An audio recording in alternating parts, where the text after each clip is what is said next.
Hello guys and welcome back to our channel. Today I will show you how to transfer Pi to Bitget wallet. So in order to do this, first of all navigate to your Bitget wallet, then click on the deposit icon that is appearing just right here.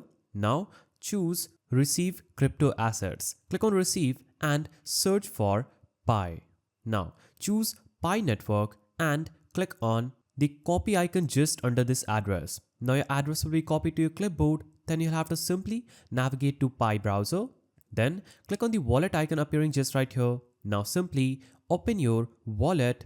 After opening your wallet, you will see this page where you'll have to simply click on pay requests option. Now choose manually add wallet address. Then paste your wallet address that we just copied here in this section under wallet address.